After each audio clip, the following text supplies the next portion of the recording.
हमारे YouTuber real entertainment TV Suheb Chaudhary को arrest कर लिया गया है और उन पर अटैक किया गया था। पाकिस्तान में बात होती है फ्रीडम ऑफ स्पीच की, आप अंदाजा लगाओ कि यार हर कोई यहाँ पर बंदा निकल के जज बन जाता है। हमें इंडियन एजेंट कहा जा रहा है या इंडिया के नाम पर गद्दार पाकिस्तान का कहा जा रहा है, बनाया जा रहा है। भारत आपका पीछा नहीं छोड़ रहा है यार, लोकल लड़ाइयों से लेके और इंटरनेशनल लड़ाइयों तक भारत ने आपका जीना हराम कर रखा है।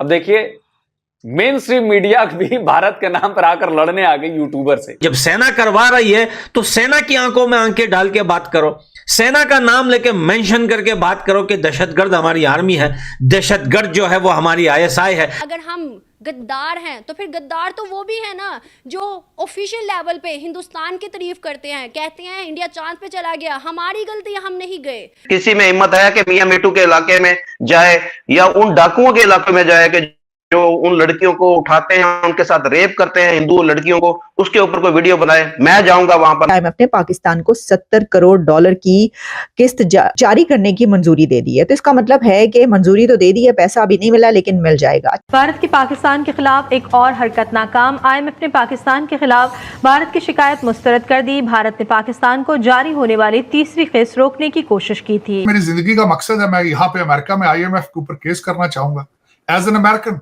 कि आपको पता था कि ये करप्ट कौम है और आप मेरा एज एन अमेरिकन मेरा खून पसीना इनको देते रहे हैं। बड़े हिंदुस्तान के तुम लोग लाडले हो, प्यारा है हिंदुस्तान तुम लोगों को, पड़ोसी देश अफगानिस्तान प्यारा है, तो फिर आईएसआई के ऊपर वीडियो बनाओ। बड़े हरामी तो वही हैं।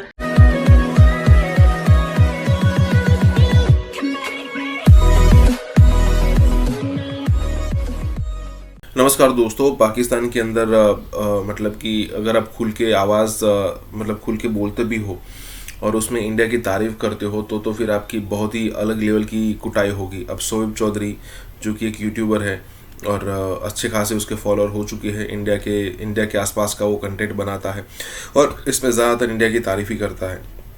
अब पता नहीं पाकिस्तानी आर्मी हो या फिर कहे कि पाकिस्तानी पुलिस हो, उसके हत्थे चढ़ गया भाई साहब, उसको गिरफ्तार कर लिया गया और दूसरे जो पाकिस्तानी यूट्यूबर से उस पर चर्चा करने के अलावा कुछ कर नहीं सकते, क्योंकि ऑब्वियस यहाँ पर इंडिया का मामला है। मतलब वो पूछेंगे कि भाई इंडिया की तारीफ़ इतनी क्यों करते हो वगैरह वगैरह।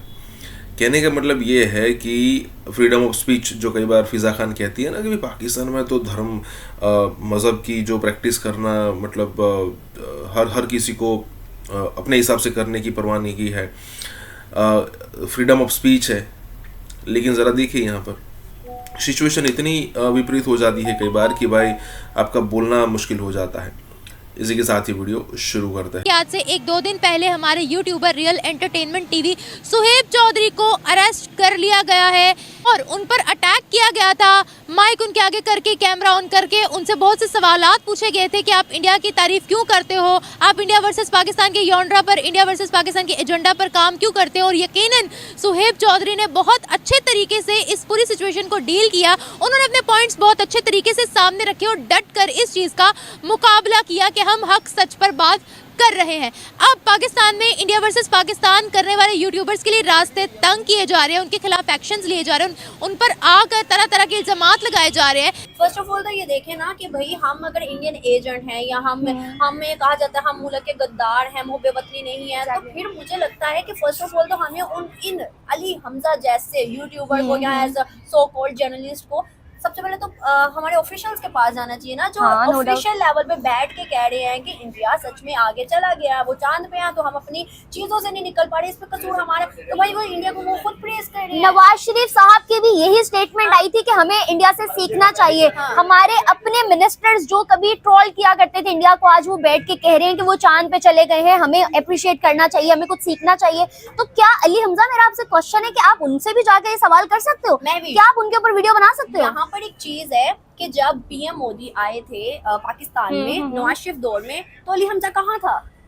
भाई जाके पूछते ना क्यों आए हो तुम। आपने सुना नहीं? अली हमजा डिप्रेशन में था उस वक्त। हाँ, अच्छा, यहाँ पर मैं अपनी एक चीज ऐड करना चाहूंगा कि यार बहुत ही काबिल, जिसे कहा जाए ना कि काबिल एक इंसान होता है, सुहेब उससे भी 4-5 गुना आगे का बंदा है। लेकिन जो जिस कंटेंट पे हम काम कर रहे हैं उसने आकर इस कंटेंट की एक जो नींव थी, जिसे बुनियाद कहते हैं, उसे ही चेंज कर दिया। ऐसा ही है। लोगों के बीच में गया, लोगों के बीच में हम भी जाते हैं, लो सारे जितने भी ये कंटेंट शुरू करते सब जाते, लेकिन डिफरेंस ये था कि उसने चीजों को देखा ना किस तरह से पेश किया लोगों को, अपना जो प्रेजेंट करने का तरीका था बिल्कुल डिफरेंट था। कम टाइम के अंदर बहुत ज्यादा सक्सेस हासिल की, और यही सक्सेस की यही वजह है कि जब आपने देखा कि ये अली हमजा जो था ये पहले रिबाह इमरान के पास गया, उसकी जिंदगी उसने खराब करने के बाद कुछ टाइम के बाद फेम इसको सस्ती शोहरत मिली, आधे घंटे की, 1.5 घंटे की, 1 दिन की, इसको वो सस्ती शोहरत अपनी जाती हुई नजर आई डे बाय डे। जब इसने कहा कि भाई हाँ अभी कुछ करना चाहिए मुझे,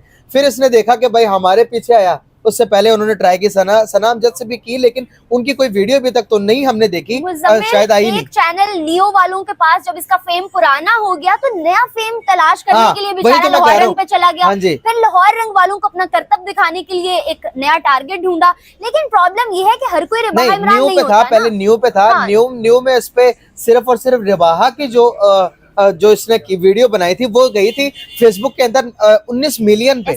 अब देखो उसको इतना फेम मिला वहां से, उसको 20 लाख मेरे ख्याल से 20 लाख का चेक भी मिला था उससे। तो कहने का मतलब सारा ये है, हमारे लोगों की ना मेंटालिटी कुछ इस तरह की है कि हम लोग नहीं चाहते कि पीस हो। हमने मेरी जितने भी हमारे मतलब इंडिया पाकिस्तान कंटेंट पे काम करने वाले हैं उनकी कोई वीडियो उठा लें कि हम ट्रेड पे बात करते हैं, हम डेवलपमेंट पे बात करते हैं, हम एजुकेशन पे बात करते हैं, हम कहते हैं जो दुबई के रास्ते से हमारे यहाँ सामान आता है वो हमारे बॉर्डर से आए, हमें रिलीफ मिले, पाकिस्तान को रिलीफ मिले, पाकिस्तान की इकोनॉमी पूछो, हम क्या गलत कहते हैं? हम गद्दार हैं। हाँ, तो सबसे बड़ी बात, सबसे बड़ी बात ये गद्दारी से याद आया, गद्दारी का जो टैग लगाया इसने। अली हमजा कौन होता है किसी को डिफाइन करने वाला विदाउट एनी लीगल थिंग के? आप बताओगे कि कौन जो है किस मार्केट में दहशतगर्द बन के घुसा है और कौन जो इंडिया का एजेंट है? अब अली हमजा जो भी है नाम इनका, इनको एक्सपोज भी किया, कई चीजें नहीं पता है, बलूचिस्तान पर गड़बड़, कश्मीर पर गड़बड़। तो जाहिर सी बात है कि स्टेट स्पॉन्सर्ड चीज है ना। जब आप स्टेट की लाइन लेके बोलोगे तो आप सही बात नहीं बोलोगे, आप वही तस्वीर दिखाओगे। मतलब आप सोचिए कि मलिया लोधी जो थी यूएन में रिप्रेजेंटेटिव थी पाकिस्तान की, तो उन्होंने फिलिस्तीनी लड़की की तस्वीर दिखा दी, बोली कि कश्मीरी है। अब अगर उनकी पोल उस वक्त नहीं खुलती तो ये लोग तो वही भाषा बोलते ना कि हाँ वो लड़की तो कश्मीरी है। ये अली हमजा टाइप्स, ये लोग वही भाषा बोलते हैं, हाँ लड़की कश्मीरी है। लेकिन चूंकि यूएन के, आप सोचिए यूएन पर प्रोपेगेंडा करते हैं वो लोग, तो ये लोग तो लोकल लेवल पर पाकिस्तान में रहकर प्रोपेगेंडा किस हद तक करेंगे आप सोच सकते हैं ना इसके बारे में। जब यूएन के लेवल पर इस तरह का प्रोपेगेंडा हो सकता है कश्मीर को लेकर, तो आप सोचिए।